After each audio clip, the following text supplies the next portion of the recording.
အားလုံးပဲမင်္ဂလာပါအတော့အများဆုံးအင်္ဂလိပ်စာ idiom လေ့လာတဲ့သင်ခန်းစာကနေပြန်လည်ကြိုဆိုလိုက်ပါတယ်ဒီနေ့မှာတော့ the last straw ဆိုတဲ့ idiom စကားစုကိုလေ့လာတော့မှာပဲဖြစ်ပါတယ်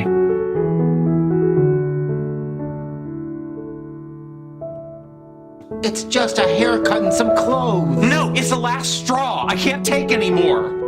Are you kidding me? That's it, Rick. That's the last straw. This is the last straw. That is just the last straw. That's it, that's the last straw.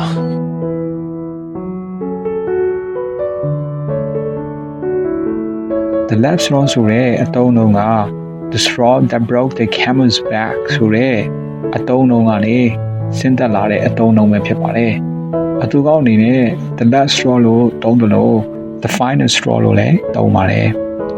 ဒီအတုံးလုံးရဲ့အဓိပ္ပာယ်ကဘာလဲဆိုတော့အတေးဖွဲကိစ္စတွေစိတ်အနှောက်အယှက်ဖြစ်စရာကိစ္စတွေစိတ်ဆိုးချင်စရာကိစ္စတွေကိုတီးခတ်လာရကနေပြီးတော့လုံးဝတီးမခံနိုင်တော့တဲ့အရာကိုပြောချင်တဲ့အခါမှာသုံးတာဖြစ်ပါတယ်အဲဒီတော့အဓိပ္ပာယ်ကလုံးဝတီးမခံနိုင်တဲ့အရာစိတ်ဆိုးစေတဲ့အရာစိတ်အနှောက်အယှက်ဖြစ်စေတဲ့အရာလို့ဆိုလိုနိုင်ပါတယ်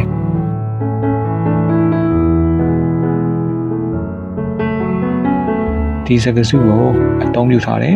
စကားပြောအတူလေးတစ်ခုနဲ့ဥပမာစာကြောင်းတစ်ခုကိုအတူကြည့်ရှုလိုက်ကြရအောင် Why are you so angry with Emily? နေပါလို့ Emily ကိုစိတ်ဆိုးနေတာလဲ She's always been rude to me. But it was the last straw when she started insulting my mother. သူငါ့ပေါ်မှာအမြဲရိုင်းပြနေပေမဲ့ငါအမေကိုစော်ကားတဲ့အခါမှာတော့ငါ့ကိုလုံးဝစိတ်ဆိုးစေတော့တာပါပဲ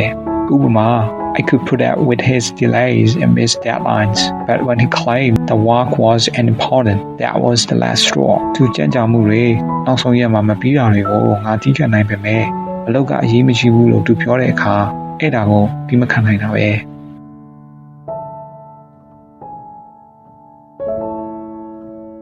It's just a haircut and some clothes. No, it's the last straw. I can't take anymore. Are you kidding me? That's it, Rick. That's the last straw. This is the last straw. That is just the last straw.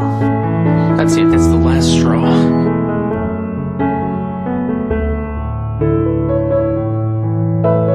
ဒီအတုံးတော်ကိုအသုံးပြုထားတဲ့ဗီဒီယိုတချို့ကိုလည်းကြည့်ပြီးပါပြီဆိုတော့အခုချိန်မှာဒီအတုံးတော်ကိုဥပမာစာကြောင်းတစ်ကြောင်းပြုလုပ်ပြီးတော့သိချင်မိပါဒီအတုံးတော်ကအင်္ဂလိပ်လူမျိုးတွေက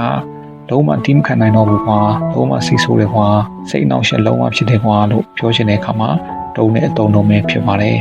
အားလုံးပဲဒီသင်ခန်းစာလေးကိုနားလည်သဘောပေါက်မယ်လို့မျှော်လင့်ပါတယ်နောက်သင်ခန်းစာမှာပြန်တွေ့ပါမယ် Goodbye ပါ